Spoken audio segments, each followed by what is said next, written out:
लाख रुपया ऐसा कुछ बता। 30 लाख। आओ ठटली के बारे ले आवे, हम तो फ्री में बता देता। 30 लाख के चैलेंज में फंस गए बागेश्वर बाबा।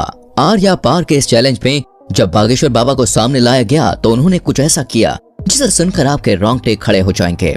आसाराम बापू से लेकर निर्मल बाबा तक हमारे देश ने एक से बढ़कर एक साधु बाबाओं को देखा है, लेकिन इस वक्त हर जुबान पर सिर्फ एक ही नाम है और वो है बागेश्वर बाबा का, यानी कि धीरेन्द्र कृष्ण शास्त्री का। एक ऐसा 26 साल का नौजवान जो देखने में किसी फिल्मी हीरो की तरह लगता है, लेकिन उनके कारनामे और बोलने का अंदाज बड़े बड़ों को चक्का में डाल देता है। पर फिलहाल तो दोस्तों बागेश्वर बाबा खुद चक्कर खा रहे हैं और पुलिस इनके पीछे पड़ी है। तो क्या है पूरा मामला और क्यों बागेश्वर बाबा चर्चाओं का विषय बने हुए हैं, आइए जानते हैं। दोस्तों ये बात तो जगजाहिर है कि बागेश्वर बाबा जो लोगों के मन की बात जानकर उनकी समस्याओं का हल कर देते हैं और उसे पर्चे में लिख देते हैं, इसके चलते वो काफी ज्यादा ट्रेंड पर चल रहे हैं। इनकी वीडियोस हर रोज वायरल होती है और लोग इन्हें सुनना देखना पसंद करते हैं।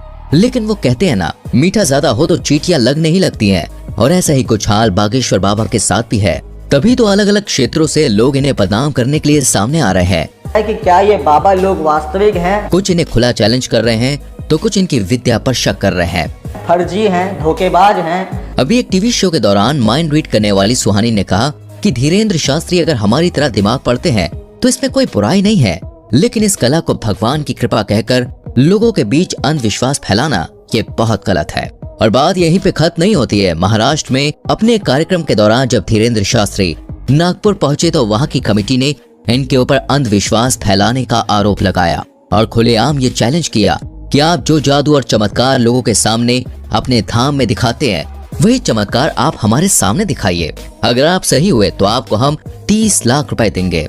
अच्छा, लेकिन कमेटी वालों का कहना है कि धीरेन्द्र शास्त्री इस चैलेंज से इतना ज्यादा डर गए हैं कि वो वापस लौट गए। इसके बाद महाराष्ट्र की उस कमेटी के श्याम मानव ने धीरेन्द्र शास्त्री के खिलाफ पुलिस कार्रवाई की मांग की। धीरेन्द्र कृष्ण महाराज कंप्लेंट दी थी एसीपी नागपुर के, और कहा कि पुलिस अगर कार्रवाई नहीं करेगी तो वो लोग आंदोलन करेंगे, क्योंकि महाराष्ट्र के कानून में अंधविश्वास फैलाना बहुत ही बड़ा जुर्म माना जाता है, जिसके तहत धीरेन्द्र शास्त्री को गिरफ्तार किया जाना चाहिए।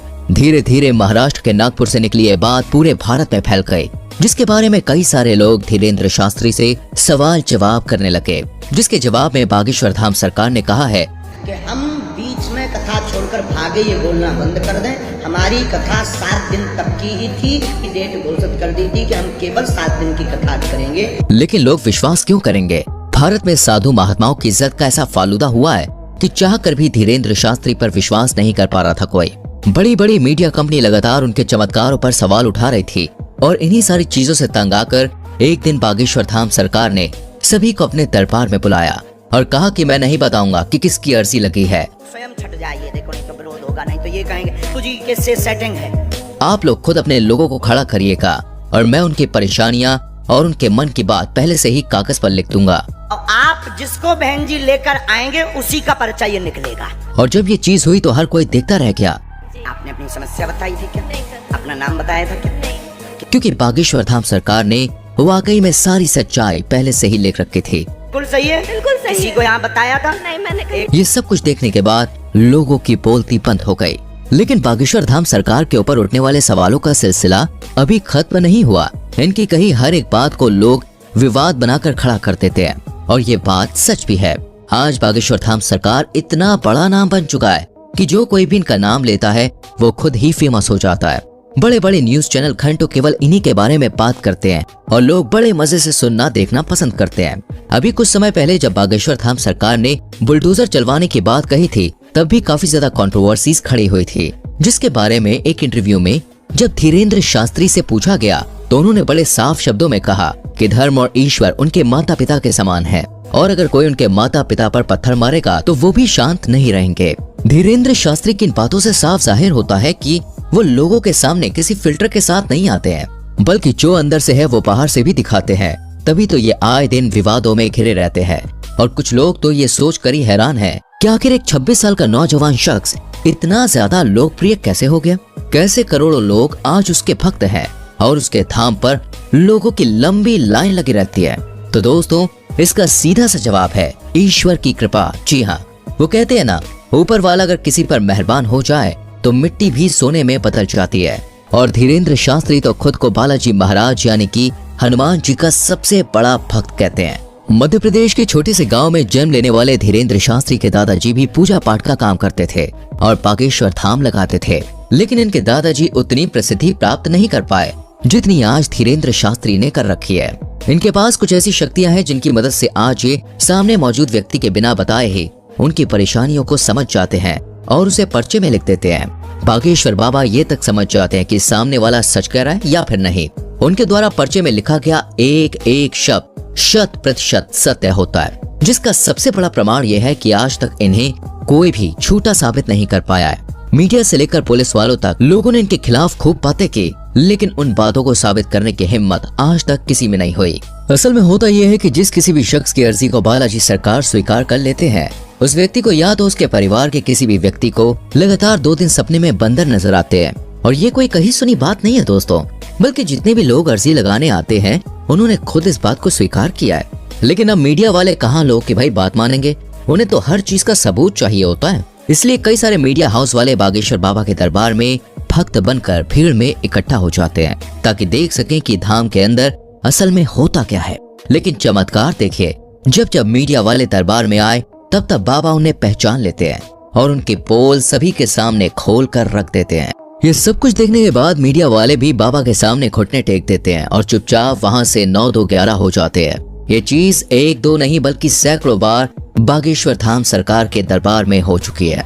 बागेश्वर धाम एकमात्र ऐसा धाम है जिसने साइंस और टेक्नोलॉजी के भी होश उड़ा कर रख दिए हैं और लोग अभी भी सोचने पर मजबूर हैं कि आखिर ये सब कैसे हो सकता है। क्योंकि अगर धीरेन्द्र शास्त्री से पूछा जाए तो वो साफ कहते हैं कि ये सब कुछ उनके दादाजी और हनुमान जी की कृपा की बदौलत है। ईश्वर उन्हें शक्तियां देते हैं जिससे वो लोग के मन की बात को समझ जाते हैं और उन्हें दूर कर पाते हैं। और ये सब कुछ अचानक से नहीं हुआ, बल्कि दोस्तों इन शक्तियों को प्राप्त करने के लिए धीरेन्द्र शास्त्री ने सालों तक हनुमान जी की तपस्या करी। 12 साल की उम्र से ही धीरेन्द्र शास्त्री बालाजी के ध्यान में लग गए और उनकी सेवा करने लगे, जबकि पूजा पाठ के कामों में वो बचपन से ही लगे रहते थे। आज ये उस स्तर पर पहुंच गए हैं जहां इन्हें हर लोगों के मन की बात को समझने में बिल्कुल भी समय नहीं लगता। ये जो कुछ भी कह देते हैं वो पत्थर की लकीर हो जाता है जिसका सच होना तय है, और इसका कई बार उदाहरण भी देखा जा चुका है। हालांकि अगर हम बागेश्वर धाम की बात करें तो दोस्तों इसका इतिहास बहुत पुराना है। लोगों की मान्यताओं के अनुसार बागेश्वर धाम मंदिर चंदेल कालीन युग का है। सन 1986 में ग्राम वासियों के द्वारा मंदिर का निर्माण किया गया था।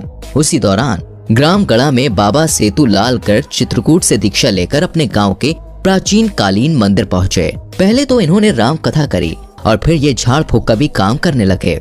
लोगों के अंदर मौजूद बुरी शक्तियों को अपनी एक फटकार से ये भगा दिया करते।